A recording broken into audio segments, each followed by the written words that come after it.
অন্তঃপুরের মেয়ে, চিনবে না আমাকে। তোমার শেষ গল্পের বইটি পড়েছি শরৎবাবু, বাসি ফুলের মালা। তোমার নায়িকা এলোকেশীর মরণদশা ধরেছিল ৩৫ বছর বয়সে। ২৫ বছর বয়সের সঙ্গে ছিল তার রেশারেশি। দেখলেন তুমি মহোদশয় বটে, জিতিয়ে দিলে তাকে।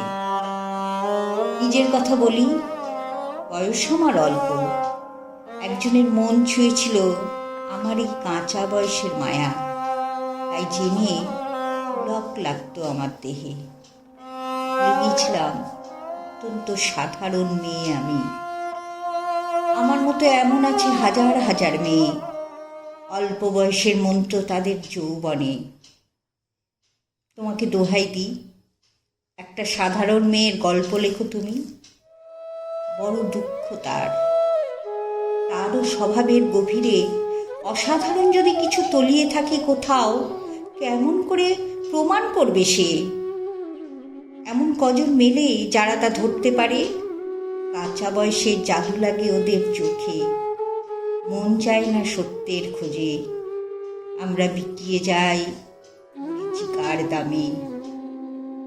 কথাটা কেন উঠল তা বলি। মনে করো তার নাম নরেশ।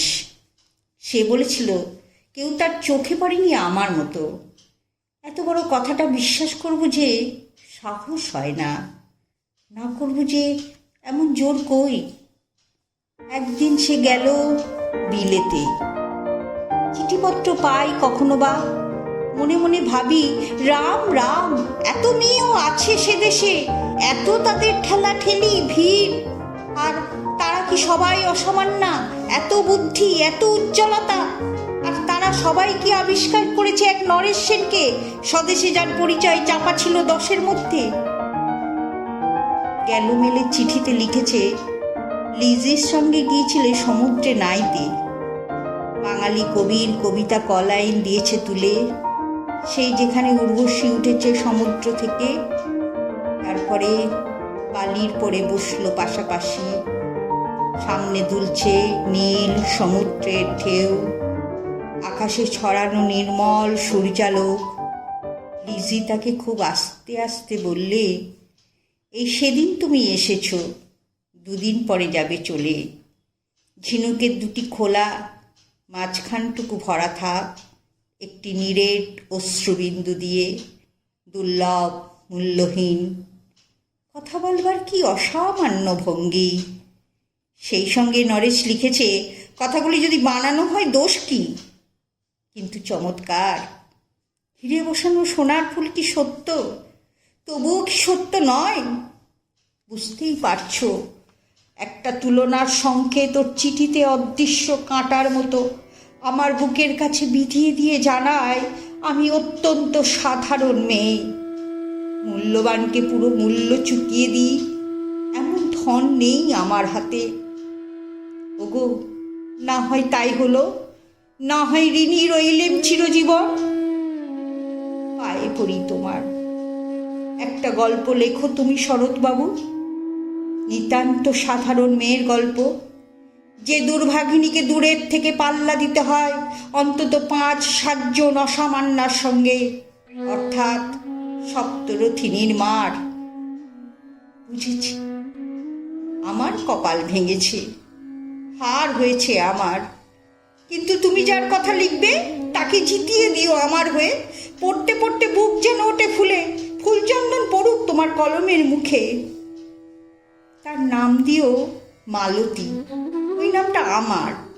ধরা পড়বার ভয় নেই, এমন অনেক মালতী আছে বাংলাদেশে।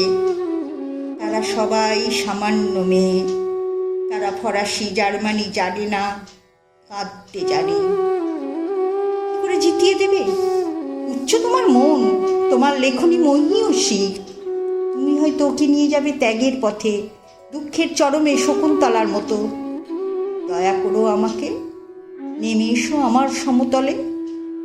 রাত্রির অন্ধকারে বিছানায় শুয়ে শুয়ে দেবতার কাছে যে অসম্ভব বর মাঙি, সে বর আমি পাবো না, কিন্তু পাই যেন তোমার নায়িকা।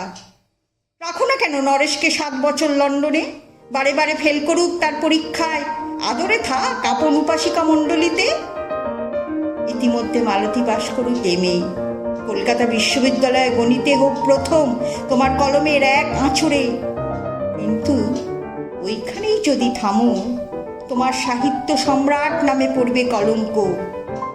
আমার দশা যাই হোক, খাটো করো না তোমার কল্পনা।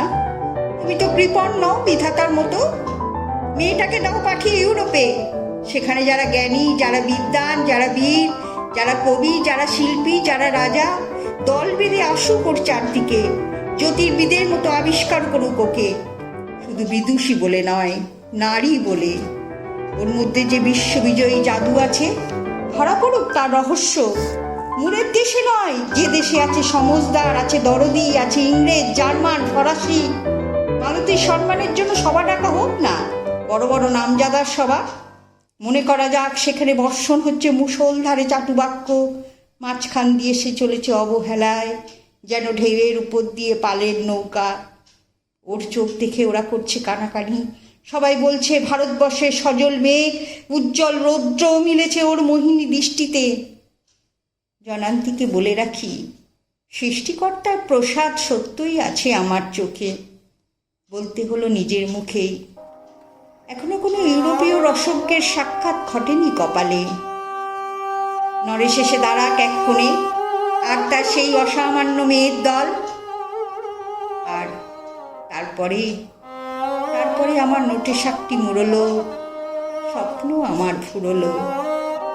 হায় রে সামান্য মেয়ে, হায় রে বিধাতার শক্তির অপব্যয়।